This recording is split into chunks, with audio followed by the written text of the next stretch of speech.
Justice S. Anudin Amanullah, Judge Supreme Court of India. Honorable Mr. Justice Rajesh Bindal, Judge Supreme Court of India.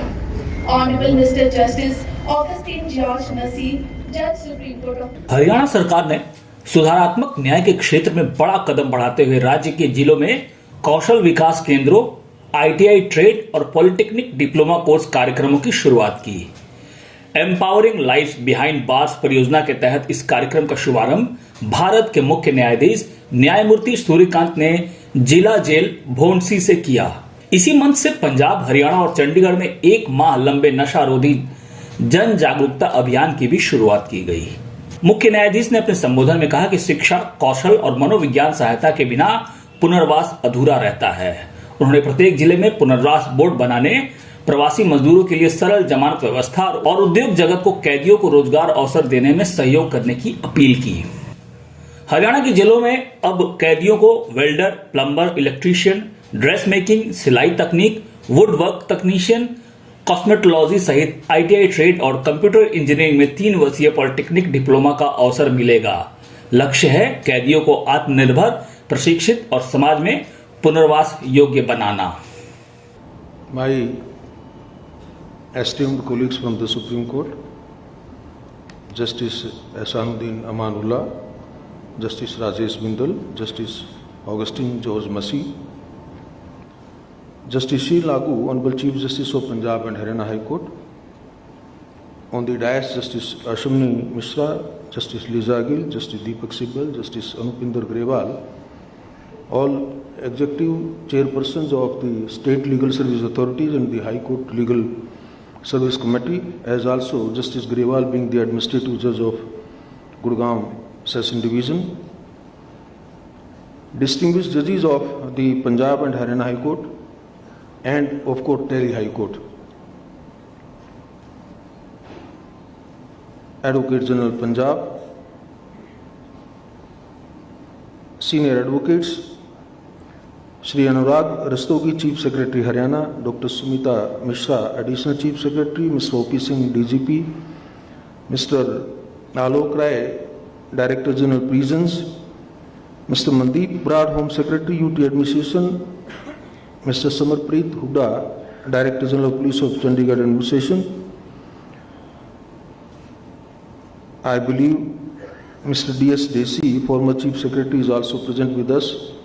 Registrar General of the Punjab and Haryana High Court, learned district and sessions judge, Gurugram Session Division, judicial officers from the states of Punjab, Haryana, very distinguished senior advocates and members of the bar, Commissioner of Police, Civil Administration, senior officers of the states of Punjab and Haryana who are also present here to grace this occasion, members of the state legal service authorities, members of the legal fraternity, Ms. Bhavana Garg is also there with us, Principal Secretary, Department of Jail, Punjab Government, friends from media, ladies and gentlemen. I know that we are getting late. I will try to speak as short as possible.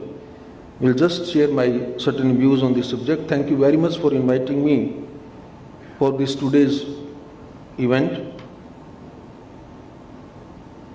When yesterday night I was just penning some my thoughts on the subject, I recollected Lord Buddha, what he said in Dhampada, and I quote, "He who counters the wrongs of their past with acts of good brings clarity and light to the world, like the moon finally emerging from behind the clouds." While these words may by themselves hold tremendous moral weight, I would like to share the story behind this verse, but very briefly pointing out that Buddha said these words in the background of a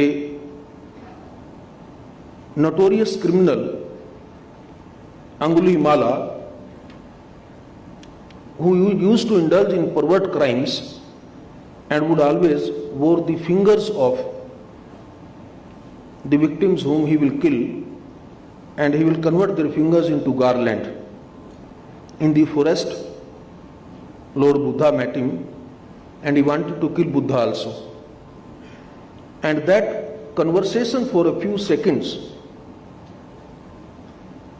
that message Lord Buddha gave to him, completely changed the personality of Angulimala. He became a monk, dedicated the remaining life to the service of the society, and eventually he died not as a symbol of fear, but as a testament to what human beings are capable of when they are offered a path back.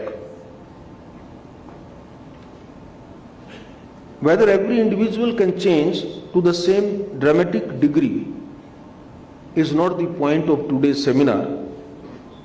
The enduring value of this legend lies in a far more fundamental insight, namely, justice does not end with punishment, it evolves through renewal.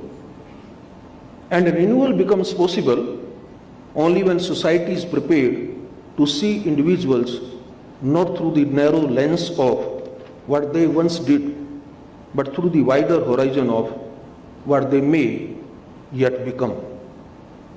As we gather this evening to reflect on correctional justice, let this understanding be our foundation. We know that, and through the entire globe, whether it's Europe, East Asia, Africa, or Latin America, all have steadily moved away from the impulse of an eye for eye theory, and that school of thought is renownedly followed in the Indian criminal justice system also, where we undoubtedly believe in a reformatory and not retributive approach. My own judicial philosophy has long aligned with the global and domestic India. I have never assumed that fear creates better citizens, or that a person's identity can be permanently tethered and remembering or identifying the worst moment which he had undergone in the past. Rather, I always believe that human beings flourish through dignity, through opportunity, and through liberty. If anything, my years on the bench have only strengthened my conviction that people are not born malicious. Instead, there are circumstances, deprivation, trauma, and structural inequities often shape human conduct long before a courtroom enters the picture. I have therefore tried to hold a firm balance between individual rights and the demands of criminal justice system, a balance that is the foundation of meaningful rehabilitation.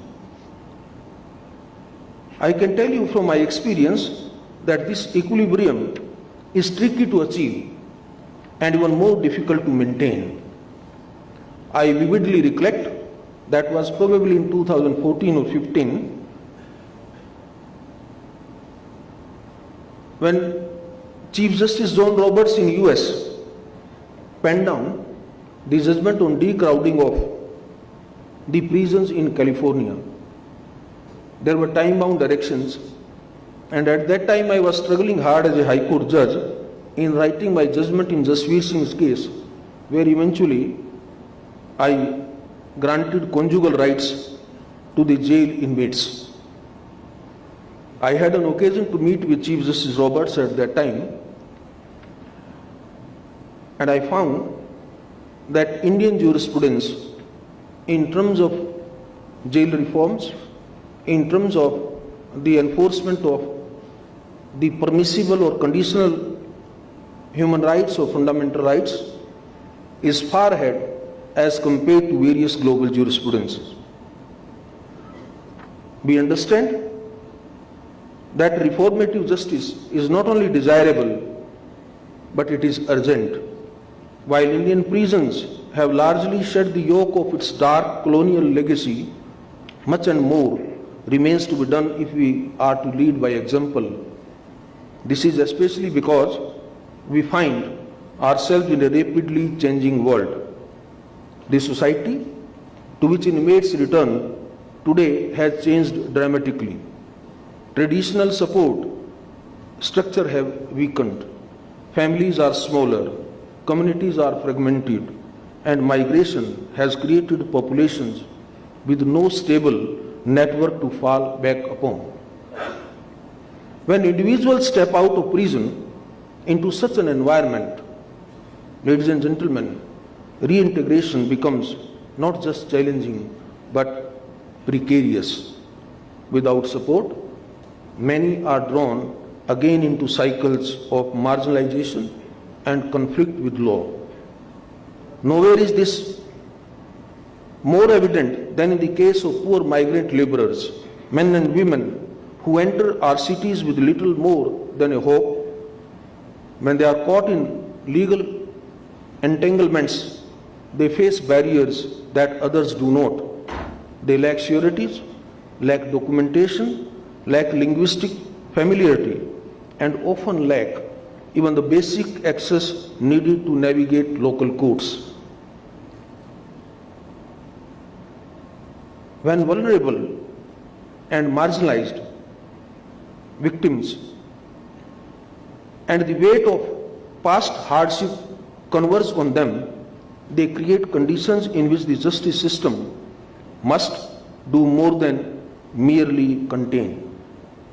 Without educational skills, psychological support, and structured reintegration, a prison, to whom I prefer to call as correctional home, can easily become a place with disadvantages, deepens, and custody becomes cyclical. That's why please remember what Nelson Mandela said, and I quote, "One cannot truly know a nation until one has seen its jails." If prisons reveal who are we as a society, then they must reflect not only discipline but dignity, not only order but opportunity.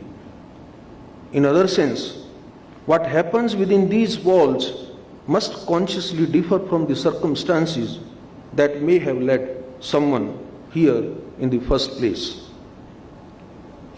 Our history is full of reformatory examples. One finds in the 12th book of Shanti